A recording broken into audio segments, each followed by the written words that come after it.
CM ಸಿದ್ದರಾಮಯ್ಯನವರ ಟೈಮೇ ಸರಿ ಇಲ್ಲ ಅನ್ಸುತ್ತೆ. ಯಾಕಂತಂದ್ರೆ ಅತ್ತ ಮೂಡ ವಿಚಾರದಲ್ಲಿ ಭಾರೀ ಸಂಚಲನ ಮೂಡಿಸ್ತಾ ಇದೆ. ಇವೆಲ್ಲದರ ನಡುವೆ ಈಗ ಸಿಎಂ ಸಿದ್ದರಾಮಯ್ಯನವರ ಮೇಲೆ ಮತ್ತೊಂದು ದೂರು ದಾಖಲಾಗಿದೆ. ಬಿಜೆಪಿಯಿಂದ ಇನ್ನೊಂದು ಕಂಪ್ಲೇಂಟ್ ಅನ್ನ ಕೊಟ್ಟಿದ್ದಾರೆ. ಹಾಗಾದ್ರೆ ಏನದು ವಿಚಾರ, ಯಾವ ಆರೋಪ, ಹೊಸ ಏನಾದ್ರೂ ಹಗರಣ ಮತ್ತೆ ಸ್ಫೋಟ ಆಗಿದೆಯಾ? ಈ ಕುರಿತಂತೆ ಒಂದು ಬ್ರೇಕಿಂಗ್ ನ್ಯೂಸ್ ಲಭ್ಯವಾಗ್ತಾ ಇದೆ, ನೋಡಿ ಬರೋಣ.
ಸಿಎಂ ಸಿದ್ದರಾಮಯ್ಯಗೆ ಸಂಕಷ್ಟದ ಮೇಲೆ ಸಂಕಷ್ಟ.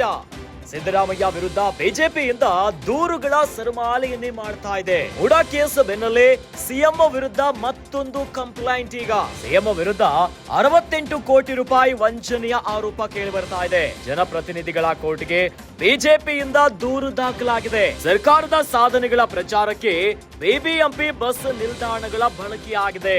493 ಬಸ್ ನಿಲ್ದಾಣಗಳಲ್ಲಿ ಸರ್ಕಾರದ ಸಾಧನೆಗಳ ಜಾಹೀರಾತುಗಳನ್ನ ನೀಡಲಾಗಿದೆ. ನಯಾ ಪೈಸಾ ಹಣವನ್ನ ನೀಡದೆ ಜಾಹೀರಾತು ನೀಡಿರುವಂತಹ ಸರ್ಕಾರ 2013ರಿಂದ 18ರವರೆಗಿನ ಸರ್ಕಾರದ ಸಾಧನೆಗಳ ಬಗ್ಗೆ ಪ್ರಚಾರ ಮಾಡಲಾಗಿತ್ತು. ಇನ್ನು 2015ರಿಂದ 17ರವರೆಗೆ ಪ್ರಚಾರವನ್ನ ಮಾಡಿತ್ತು ಸಿದ್ದು ಸರ್ಕಾರ. ಜೊತೆಯಲ್ಲಿ 2 ವರ್ಷದ ಬಿಲ್ ಅನ್ನ ಬಾಕಿ ಇಟ್ಟುಕೊಂಡು ವಂಚನೆಯ ಆರೋಪ ಕೂಡ ಕೇಳಿ ಬರ್ತಾ ಇದೆ. ಸಿಎಂ ವಿರುದ್ಧ ಬಿಜೆಪಿಯ ನಾಯಕ ಎನ್ಆರ್ ರಮೇಶ್ ವಂಚನೆಯ ಆರೋಪವನ್ನ ಮಾಡಿದ್ದಾರೆ. ಇನ್ನು ಲೋಕಾಯುಕ್ತಕ್ಕೂ ಕೂಡ ದೂರನ್ನ ದಾಖಲಿಸಿದ್ದಾರೆ ಎನ್ಆರ್ ರಮೇಶ್. ಮುಖ್ಯಮಂತ್ರಿ ಸಿದ್ದರಾಮಯ್ಯ, ಇಂಧನ ಸಚಿವ ಕೆಜೆ ಜಾರ್ಜ್ ಸೇರಿ ಐಎಎಸ್ ಅಧಿಕಾರಿ ಎಂ ಲಕ್ಷ್ಮೀನಾರಾಯಣ್, ಮಣಿವಣ್ಣನ ವಿರುದ್ಧ ದೂರನ್ನ ನೀಡಲಾಗಿದೆ. ಲೋಕಾಯುಕ್ತದ ಮೇಲೆ ಸಿದ್ದರಾಮಯ್ಯ ಒತ್ತಡದ ಆರೋಪವನ್ನು ಕೂಡ ಕೇಳಿ ಬರ್ತಾ ಇದೆ. ಸೂಕ್ತ ತನಿಖೆಗಾಗಿ ಜನಪ್ರತಿನಿಧಿಗಳ ಕೋರ್ಟ್ಗೆ ಖಾಸಗಿ ದೂರನ್ನ ದಾಖಲಿಸಲಾಗಿದೆ. ಸೂಕ್ತ ತನಿಖೆಗಾಗಿ ಜನಪ್ರತಿನಿಧಿಗಳ ಕೋರ್ಟ್ಗೆ ಖಾಸಗಿ ದೂರನ್ನ ನೀಡಲಾಗಿದೆ. ಸಿಎಂ ಸಿದ್ದರಾಮಯ್ಯಗೆ ಸಂಕಷ್ಟದ ಮೇಲೆ ಸಂಕಷ್ಟಗಳು ಎದುರಾಗ್ತಾ ಇದೆ. ಒಂದಾದ ಮೇಲೆ ಒಂದು ಪ್ರಕರಣಗಳು, ಹಗರಣಗಳು, ಇನ್ನು ಆರೋಪಗಳು ಕೇಳಿ ಬರ್ತಾ ಇದೆ. ಇವೆಲ್ಲದರ ನಡುವೆ ಈಗ ಸಿದ್ದರಾಮಯ್ಯ ವಿರುದ್ಧ ಬಿಜೆಪಿಯಿಂದ ಮತ್ತೊಂದು ಕಂಪ್ಲೇಂಟ್ ಆಗಿದೆ. ಮೂಡಾ ಕೇಸ್ ಈಗಾಗಲೇ ಕಾನೂನು ಕುಣಿಕೆಯಲ್ಲಿದೆ, ಕೋರ್ಟ್ ಅಂಗಳದಲ್ಲಿದೆ. ಇದರ ನಡುವಿನ ಈಗ ಮತ್ತೊಂದು ಕಂಪ್ಲೇಂಟ್ ಆಗಿದೆ. ಸಿದ್ದರಾಮಯ್ಯನವರ ವಿರುದ್ಧ 68 ಕೋಟಿ ರೂಪಾಯಿ ವಂಚನೆಯ ಆರೋಪ ಕೇಳಿ ಬರ್ತಾ ಇದೆ. ಜನಪ್ರತಿನಿಧಿಗಳ ಕೋರ್ಟ್ಗೆ ಬಿಜೆಪಿಯಿಂದ ಇದೇ ಪ್ರಕರಣಕ್ಕೆ ಸಂಬಂಧಪಟ್ಟಂತೆ ದೂರನ್ನ ದಾಖಲಿಸಲಾಗಿದೆ. ಸರ್ಕಾರದ ಸಾಧನೆಗಳ ಪ್ರಚಾರಕ್ಕೆ ಬಿಬಿಎಂಪಿ ಬಸ್ ನಿಲ್ದಾಣಗಳ ಬಳಕೆ ಆಗಿದೆ ಎನ್ನುವಂತ ಆರೋಪ. ಇದರ ಜೊತೆಯಲ್ಲಿ 493 ಬಸ್ ನಿಲ್ದಾಣಗಳಲ್ಲಿ ಸರ್ಕಾರದ ಸಾಧನೆಗಳ ಜಾಹೀರಾತನ್ನ ಕೂಡ ನೀಡಲಾಗಿದೆ. ನಯಾ ಪೈಸೆ ಹಣವನ್ನ ನೀಡದೆ ಒಂದು ರೀತಿಯಾಗಿ ಕೆಲಸಗಳಾಗ್ಬಿಟ್ಟಿದೆ ಅಂತ ಜಾಹೀರಾತು ನೀಡಿರುವ ವಿಚಾರವಾಗಿ ಈಗ ದೂರ ಆಗಿದೆ. 2013ರಿಂದ 18ರವರೆಗಿನ ಏನು ಸರ್ಕಾರ ಇತ್ತಲ್ಲ, ಸರ್ಕಾರದ ಸಾಧನೆಗಳ ಬಗ್ಗೆ ಪ್ರಚಾರವನ್ನ ಮಾಡಿದ್ದಾರೆ ಬಿಬಿಎಂಪಿ ಬಸ್ಗಳಲ್ಲಿ, ಬಸ್ ನಿಲ್ದಾಣಗಳಲ್ಲಿ. ಜೊತೆಯಲ್ಲಿ 2015ರಿಂದ 17ರವರೆಗಿನ ಪ್ರಚಾರ ಮಾಡಿತ್ತು ಸಿಎಂ ಸಿದ್ದರಾಮಯ್ಯನವರ ಸರ್ಕಾರ. 2 ವರ್ಷದ ಬಿಲ್ ಅನ್ನ ಬಾಕಿ ಇಟ್ಕೊಂಡು ವಂಚನೆಯನ್ನ ಮಾಡಿದೆ ಎನ್ನುವಂತ ಆರೋಪ ಕೂಡ ಈಗ ಕೇಳಿ ಬರ್ತಾ ಇದೆ.